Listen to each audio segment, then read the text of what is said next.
Good morning, student. Today we will discuss three topics. The first one is to calculate combined mean. The first topic is combined mean, and the second topic is to calculate correct mean if incorrect mean is given. If incorrect observation is given, okay, then calculate correct mean. Second topic. The third topic is weighted mean. Okay तो आज हम तीन topic पढ़ेंगे. एक topic है कि combined mean कैसे calculate करते हैं. दूसरा टॉपिक है कि करेक्ट मीन कैलकुलेट करना है. इनकरेक्ट मीन दे रखा होगा और करेक्ट मीन आपको फाइंड करना होगा. ठीक है, ये सेकंड टॉपिक हुआ. थर्ड टॉपिक है इसमें वेटेड मीन. तो तीन टॉपिक हमें आज डिस्कस करने हैं. ओके, वन बाय वन हम इसको डिस्कस करेंगे. सबसे पहले हम स्टार्ट करते हैं कंबाइंड मीन. ओके, तो कंबाइंड मीन किस तरह से कैलकुलेट किया जाता है, उसका क्या फार्मूला है और कंबाइंड मीन में क्या क्या इंफॉर्मेशन आपको दे रखी होंगी. तो मैं थोड़ा सा फ्रॉम द वेरी बिगनिंग इसको मैं आपको एक्सप्लेन कर रहा हूं. सपोज आपके पास दो सीरीज हैं, दो इंडिविजुअल सीरीज हैं. फर्स्ट है 2, 4, 6, 8, 10 और सेकेंड इंडिविजुअल सीरीज है 3, 4, 6, 7, 20. ये दो अलग अलग इंडिविजुअल सीरीज हैं. हम पहले इनका मीन फाइंड करेंगे डायरेक्ट मेथड से, और ये इंडिविजुअल सीरीज है. ठीक है, डायरेक्ट मेथड से मीन फाइंड करने का फॉर्मूला है सिग्मा एक्स अपॉन एन. हम फर्स्ट क्वेश्चन का मीन फाइंड कर रहे हैं, तो ये मीन 1 हो गया और ये है n1. n1 क्या है? Number of observation. Number of observation कितने हैं? 1, 2, 3, 4, 5. तो n की जगह क्या आएगा? 5 आएगा number of observation. Sigma x क्या है? Summation of observation. 6 और 4 10, 8 और 2 10, 20, 10 और 10 20, 20 और 10 30. तो समीशन ऑफ ऑब्जर्वेशन कितना आ गया? 30. सिग्मा एक्स जो है 30 है. नंबर ऑफ ऑब्जर्वेशन कितने हैं? 5. 30 डिवाइड बाई 5 कितना आ गया? 6 क्या आ गया आपका? मीन 1. मीन 1 जो है 6 है और n1 कितना है? 5. n1 का मतलब नंबर ऑफ ऑब्जर्वेशन कितने. ठीक है, अब सेकंड क्वेश्चन में ऑब्जर्वेशन दे रखे हैं 3, 4, 6, 7, 20. मीन 2 यानी सेकंड मीन फाइंड करना है. इसका फॉर्मूला होगा sigma x2 upon n2. n2 का मतलब number of observation. Number of observation इसमें कितने हैं? 1, 2, 3, 4, 5. इसमें भी n2 जो है सपोज 5 है, ऑब्जर्वेशन 5 दे रखे. सिग्मा x2 के लिए हम ऑब्जर्वेशन को प्लस कर देंगे. सिग्मा माने होता है समीशन, तो x माने ऑब्जर्वेशन, तो ऑब्जर्वेशन को हम क्या करेंगे? सिग्मा ने प्लस कर देंगे, समीशन ऑफ ऑब्जर्वेशन. 6 और 4 10, 7 और 3 10, 20 और 20 कितना हो गया? 40. तो सिग्मा x2 कितना आ गया? 40. सिग्मा x2 की जगह लिखेंगे हम 40, n2 की जगह 5, क्योंकि नंबर ऑफ ऑब्जर्वेशन कितने हैं इसमें? 5 है. तो सिग्मा x2 40, n2 जो है 5. 40 डिवाइड बाई 5 कितना आ गया? 8. 40 डिवाइड बाई 5 8. तो मीन 2 कितना निकल के आया? 8. और n2 कितने? नंबर ऑफ ऑब्जर्वेशन कितने? 5.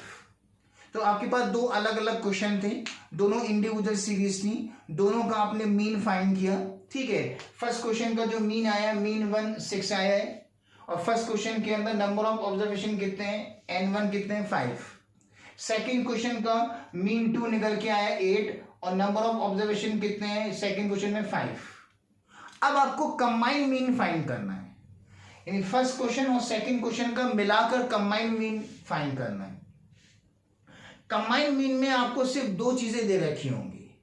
ठीक है, कंबाइंड मीन में क्या दे रखा होगा? ये ऑब्जर्वेशन नहीं दे रखे होंगे. ये कोई ऑब्जर्वेशन आपको नहीं दे रखे होंगे. ठीक है,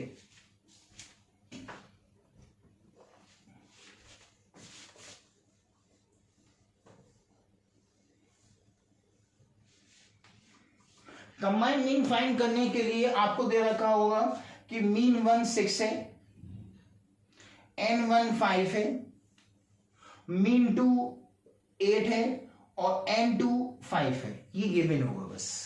अब आपको कंबाइंड मीन फाइंड करना है, ऑब्जर्वेशन गिवन नहीं है। तो कंबाइंड मीन फाइंड करने का जो सिंपल सा फार्मूला है वो ये है, mean 1 into n1 plus mean 2 into n2 divided by n1 plus n2। ये इसका सिंपल सा फार्मूला है, ठीक है। अब इसमें मीन 1 कितना है 6, तो मीन 1 की जगह 6 आ जाएगा। n1 कितना है 5, n1 की जगह 5 लिख देंगे, ठीक है। तो मीन 1 को n1 से मल्टीप्लाई करेंगे, 6 5 30 प्लस का साइन ऐसे आ गया। अब मीन 2 कितना दे रखा है 8, तो मीन 2 की जगह 8 लिखेंगे। n2 दे रखा है 5, तो ये 5 आ जाएगा, 5 8 40, ठीक है। Divided by n1 plus n2। n1 कितना है इसमें 5 और n2 भी 5, तो 5 प्लस 5, n1 की जगह 5, n2 की जगह 5, क्लियर।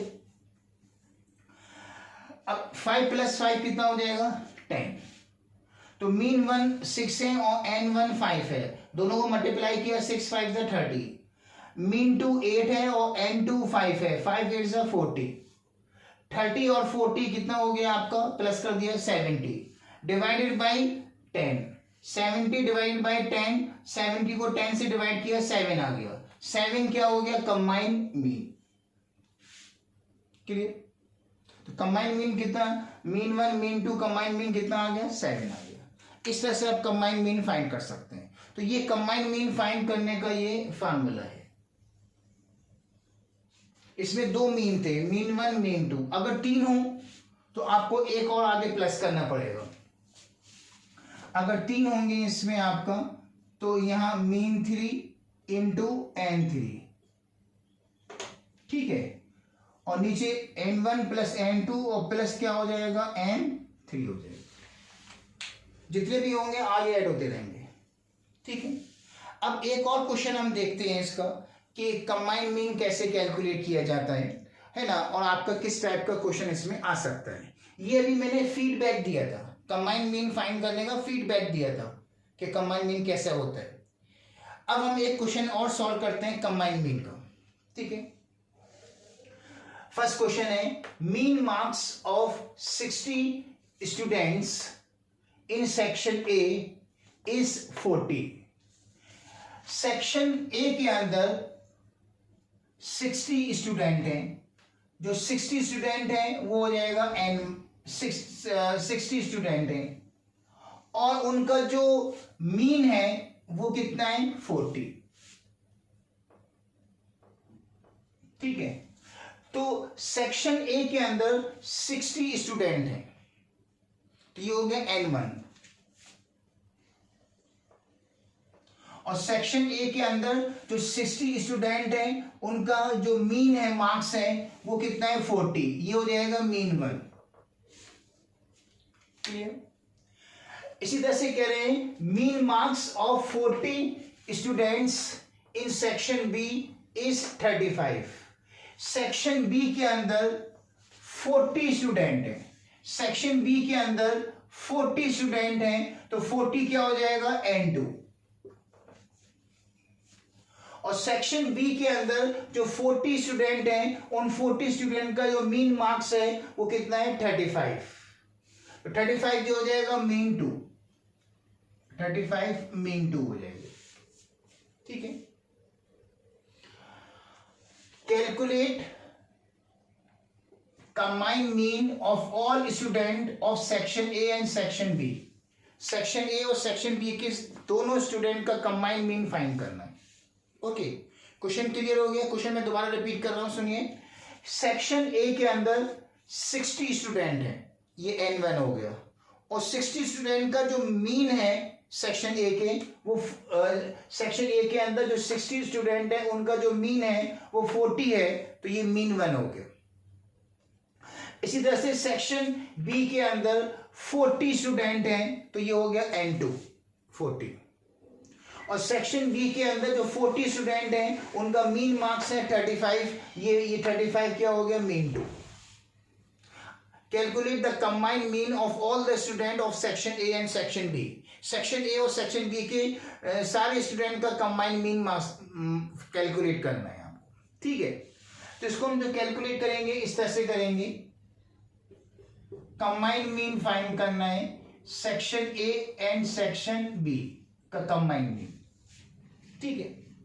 तो पहला आएगा इसमें मीन वन सेक्शन ए का मीन कितना है 40, तो ये मीन 1 इंटू n1 यानी सेक्शन ए के अंदर कितने स्टूडेंट हैं 60 स्टूडेंट है, वो n1 हो गया, प्लस मीन 2 यानी सेक्शन बी का सेक्शन बी के स्टूडेंट का जो मीन है वो कितना है 35, वो मीन 2 हो गया। और सेक्शन बी के अंदर कितने स्टूडेंट हैं 40 हैं, तो ये मीन n2 कितना हो जाएगा 40 divided by n1 plus n2।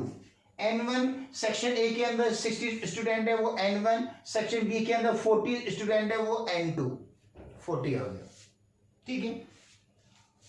60 mean 1 into n1, 40 into 60 को 40 से मल्टीप्लाई किया 24 आ गया, प्लस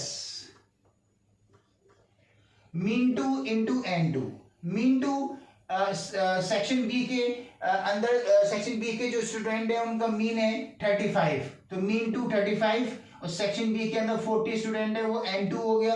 35 को 40 से मल्टीप्लाई किया तो 1400 आ गया। n1 60 student, n2 40 student, 60 plus 40 कितना आ गया 100।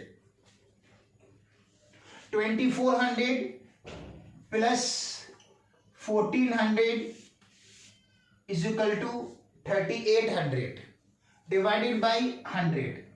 3800 डिवाइडेड बाई 100, ये 2 0 कैंसिल हो गए तो कितना आ गया 38 क्या निकल के आया इसमें combined mean of section, combined mean marks of section A and section B. Section A और सेक्शन बी के अंदर जितने भी स्टूडेंट हैं उनका कंबाइंड मीन मार्क्स कितना है 38 is the combined mean marks of all the student of section A and section B। इस तरह से आपने ये कैलकुलेट कर लिया, ठीक है। ये फर्स्ट टॉपिक कंप्लीट हो गया आपका जो था आपका कंबाइंड मीन का। सेकंड टॉपिक है कि इनकरेक्ट मीन दे रखा है और करेक्ट मीन आपको फाइंड करना है, ठीक है। ये मैं क्वेश्चन इसका सॉल्व कर रहा हूं, एक एग्जाम्पल के थ्रू इसको मैं कैलकुलेट करूंगा, ठीक है। आपका क्वेश्चन क्या है पहले वो समझ लेते हैं।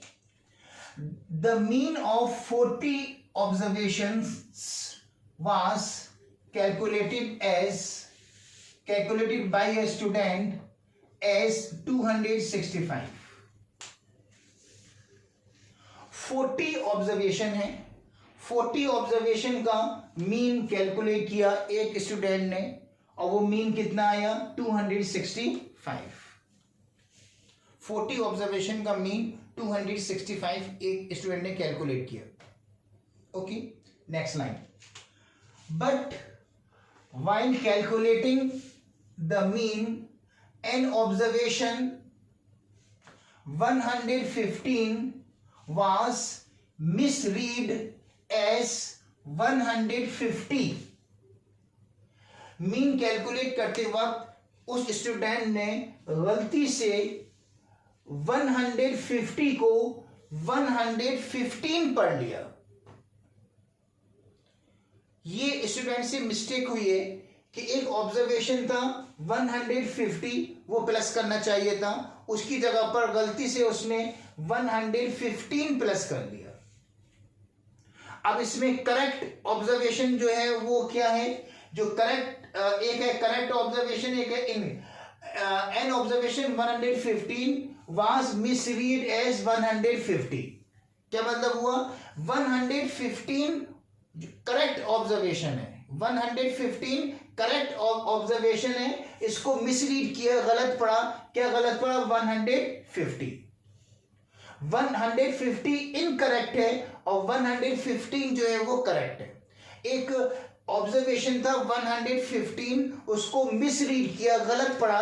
गलत क्या पढ़ा? उसको 150 पढ़ा।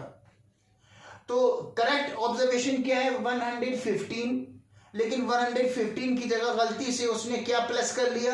150 प्लस कर लिया। इसका मतलब 150 जो है वो इनकरेक्ट ऑब्जर्वेशन है और 115 जो है वो correct observation.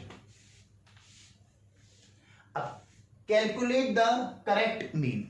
Correct mean find करना है। जब ऑब्जर्वेशन उसने गलत प्लस कर लिया, 115 की जगह गलती से उसने 150 प्लस कर लिया, तो ये जब ऑब्जर्वेशन गलत प्लस कर लिया, 115 की जगह 150 प्लस कर लिया, जब ऑब्जर्वेशन गलत प्लस कर लिया तो मीन भी गलत आया होगा। जो मीन आया है 265 जो कैलकुलेट किया है स्टूडेंट ने, ये भी इनकरेक्ट मीन है। इनकरेक्ट मीन इसलिए है ये 265 क्योंकि ऑब्जर्वेशन 115 था, उसकी जगह गलती से 150 प्लस कर लिया। जब ऑब्जर्वेशन गलत प्लस कर लिया तो मीन भी गलत आएगा। तो ये 265 जो है वो इनकरेक्ट मीन है। अब आपको जो है वो करेक्ट मीन क्या करना है? फाइंड करना है। क्लियर? इसका मैंने एक फार्मूला बना दिया है। बुक में तो काफी कई स्टेप्स दे रखे हैं, तो एक फार्मूला मैंने बना दिया। उस फार्मूले से अगर आप सॉल्व करेंगे तो बहुत जल्दी सॉल्व हो जाएगा और आंसर भी बिल्कुल एक्यूरेट आएगा और लॉन्ग की जगह शॉर्ट हो जाएगा। ये वो फार्मूला जो है वो ये है। अगर आपको करेक्ट मीन फाइंड करना है तो करेक्ट मीन फाइंड करने का फार्मूला है incorrect mean into number of observation. Incorrect mean को मल्टीप्लाई करेंगे नंबर ऑफ ऑब्जर्वेशन से, minus incorrect value plus correct value divided by number of observation. इस फार्मूले से आप डायरेक्ट करेक्ट मीन फाइंड कर सकते हैं। करेक्ट मीन फाइंड, ये करेक्ट मीन फाइंड करने का फार्मूला है। ओके, अब इस फार्मूले के थ्रू हम कैलकुलेट करते हैं करेक्ट मीन। तो करेक्ट मीन आपको फाइंड करना है। सबसे पहले इसमें क्या आएगा? इनकरेक्ट। क्या आएगा? Incorrect mean. इनकरेक्ट मीन कितना है इसके अंदर? 265 into number of observation. Number of observation कितने हैं? 40, तो n की जगह 40 आ गया। 265 इंटू 40 मल्टीप्लाई किया तो आया 10,600 minus incorrect value. Incorrect value कितनी है? 150 incorrect value plus correct value. Correct value कितनी है? 115 करेक्ट वैल्यू है, वो प्लस करेंगे। इनकरेक्ट वैल्यू माइनस करेंगे और करेक्ट वैल्यू जो है वो क्या करेंगे? प्लस करेंगे।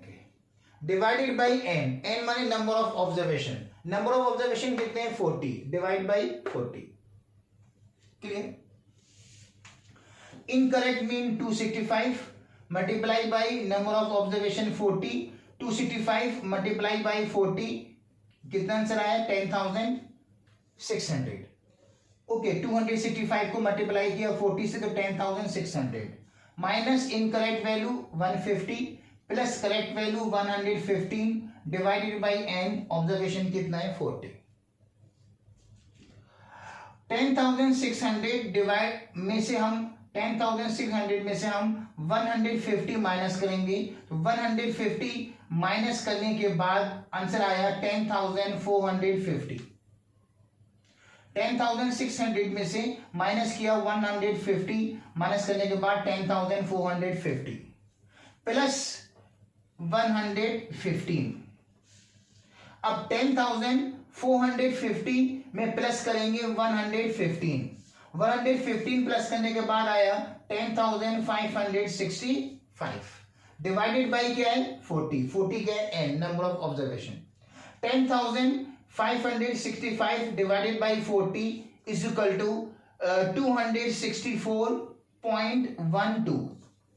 अब ये 264.12 ये क्या है? Correct mean. इनकरेक्ट मीन क्या था? 265 और करेक्ट मीन क्या निकल के आया? 264। 0.12। ओके, तो इस तरह से आप इनकरेक्ट अगर मीन दे रखा है आपको 265, तो आपने करेक्ट मीन फाइंड किया 264.12। अब इस कुछ क्वेश्चन ऐसे भी होते हैं जिसमें 2 इनकरेक्ट वैल्यू हैं और 2 करेक्ट वैल्यू हैं। उसे कैसे करेंगे? उसको भी इसी तरह से करेंगे हम। पहले इनकरेक्ट मीन आएगा यहां पर, इनटू नंबर ऑफ ऑब्जर्वेशन आएगा यहां पर। अब जो इनकरेक्ट वैल्यू है, अगर इन 2 इनकरेक्ट वैल्यू है तो दोनों इनकरेक्ट वैल्यू को माइनस करेंगे, और 2 करेक्ट वैल्यू है तो 2 करेक्ट वैल्यू को क्या करेंगे? प्लस करेंगे। दोनों करेक्ट वैल्यू को प्लस करेंगे, दोनों इनकरेक्ट वैल्यू को माइनस करेंगे, divided by n number of observation. तो उससे भी आपका करेक्ट मीन कैलकुलेट कर सकते हैं। ठीक है, ये सेकंड टॉपिक हो गया आपका, जिसमें आपको करेक्ट इनकरेक्ट मीन दे रखा था और करेक्ट मीन आपने फाइंड किया। लास्ट थर्ड टॉपिक है इसमें आपका वेटेड मीन। वेटेड मीन आपको इसमें फाइंड करना है।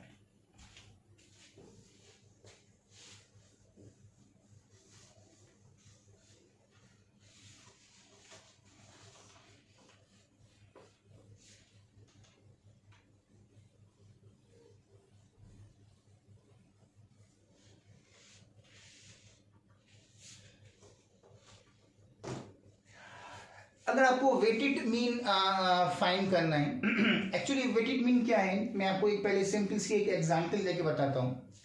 कुछ कम्युनिटीज हैं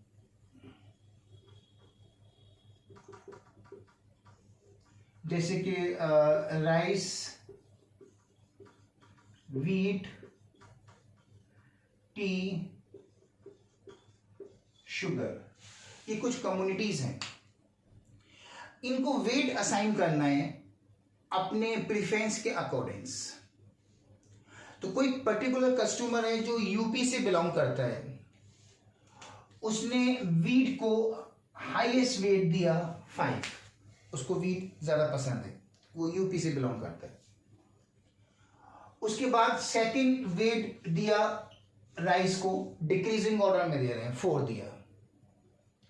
फिर टी को वेट दिया उसने 3 और शुगर को फिर 2, अपने प्रेफरेंस के अकॉर्डिंग दिया। तो यूपी का जो कोई पर्टिकुलर सिटीजन है, सपोज कोई बिहार का सिटीजन है, तो उसका प्रेफरेंस अलग होगा। वो बिहार का जो सिटीजन है, कोई ऐसा सिटीजन है जो बिहार में रहता है, अभी जो मैंने बताया था वो ऐसा सिटीजन जो यूपी में रहता है, उसका टेस्ट और प्रेफरेंस अलग होगा। हर इंसान का टेस्ट और प्रेफरेंस है, इंसान की चॉइसेस और लाइक अलग होते हैं। अब कोई एक ऐसा इन पर्टिकुलर कस्टमर है जो बिहार में रहता है, उससे कहें कि आप वेट असाइन करिए अपने प्रेफरेंस के अकॉर्डिंग, तो उसने वो हाईएस्ट वेट दिया राइस को, उसके 5, उसके बाद 4 वेट दिया व्हीट को, फिर उसके बाद उसने टी को दिया सपोज 3 और शुगर को 2। तो दोनों का जो वेट है वो अब अलग अलग है। तो हर इंसान का टेस्ट और प्रेफरेंस अलग होता है, और इंसान अपने टेस्ट और प्रेफरेंस के अकॉर्डिंग जो है वो वेट असाइन करता है। ठीक है, तो अब इसमें आपको वेटेड मीन फाइंड करना है। आप वेटेड मीन में 2 चीजें दे रखी होंगी। क्वेश्चन के अंदर ऑलरेडी वेट आपको गिवन होगा, असाइन होगा। ठीक है, आपको अपनी तरफ से वेट नहीं देना होगा, बल्कि क्वेश्चन के अंदर आपको ऑब्जर्वेशन भी दे रखे होंगे और वेट भी गिवन होगा। ठीक है, जस्ट लाइक डिस्क्रीट सीरीज होगी। किस तरह से वो देखें, ये है वेजेस और ये है number of workers. Suppose 10 worker की वेजेस 8 रुपीज है, 20 वर्कर की वेजेस 6 रुपीज है, 50 वर्कर की वेजेस जो है सपोज 4 रुपीज है। ये क्वेश्चन में गिवन है। जो वेजेस है वो x, उसको हमने x मान लिया ऑब्जर्वेशन, और जो नंबर ऑफ वर्कर है वो वेट हो गए। नंबर ऑफ वर्कर्स क्या होगा? वेट, जिसको हमने w मान लिया। अब हमें फाइंड करना है वेटेड मीन। तो वेटेड मीन फाइंड करने का सिंपल फॉर्मूला है sigma w x upon sigma w। यहां w क्या चीज है? वेट है। तो वेट को मल्टीप्लाई करेंगे x से, यानी x माने ऑब्जर्वेशन से। तो वेट आपको दे रखा है और वेट को मल्टीप्लाई ऑब्जर्वेशन से करना है। 10 multiply by 8 80, 20 multiply by 6 120, 50 multiply by 4 200। ये आ गया डब्ल्यू एक्स। अब इसका क्या करेंगे हम, समीशन डब्ल्यू एक्स का, समीशन डब्ल्यू एक्स सम करेंगे। 80 प्लस 120 200, 200 प्लस 200 कितना आ गया 400। सिग्मा डब्ल्यू एक्स कितना आ गया 400 divided by sigma W, W means weight, summation of weight. 10 plus 20 30, 30 plus 50 80। Sigma W कितना आ गया आपका, जो सिग्मा डब्ल्यू है वो 80 आ गया, तो सिग्मा डब्ल्यू जगह 80 लगेंगे। 400 डिवाइड बाई 80 कितना आ गया 5, तो वेटेड मीन कितना आ गया 5। बिल्कुल डिस्क्रीट सीरीज की तरह है। जैसे डिस्क्रीट सीरीज के अंदर आप देखते हैं कि ऑब्जर्वेशन होता है और फ्रीक्वेंसी होती है। ऑब्जर्वेशन 2 4 6 8, फ्रीक्वेंसी 1 3 1 2 दे रखा है। और डिस्क्रीट सीरीज में अगर आपको मीन निकालना होता है sigma F x upon sigma F, ये डायरेक्ट मेथड है डिस्क्रीट सीरीज का के अंदर मीन फाइंड करने का। या एफ है फ्रीक्वेंसी है, या फ्रीक्वेंसी की जगह क्या दे रखा है वेट, तो फ्रीक्वेंसी की जगह क्या आ गया वेट आ गया, तो एफ की जगह क्या लिखेंगे वेट लिखेंगे डब्ल्यू एक्स। नीचे भी सिग्मा एफ की जगह क्या हो जाएगा डब्ल्यू हो जाएगा। ये फॉर्मूला बन गया sigma W x upon sigma W, F की जगह डब्ल्यू आएगा। ठीक है, ये वेटेड मीन इस तरह से फाइंड कर सकते हैं। तो आज 3 टॉपिक डिस्कस किए। एक तो हमने डिस्कस किया कंबाइंड मीन, दूसरा डिस्कस किया इनकरेक्ट मीन दे रखा है तो करेक्ट मीन कैसे फाइंड करेंगे, और तीसरा हमने टॉपिक डिस्कस किया weighted mean. Okay, thank you.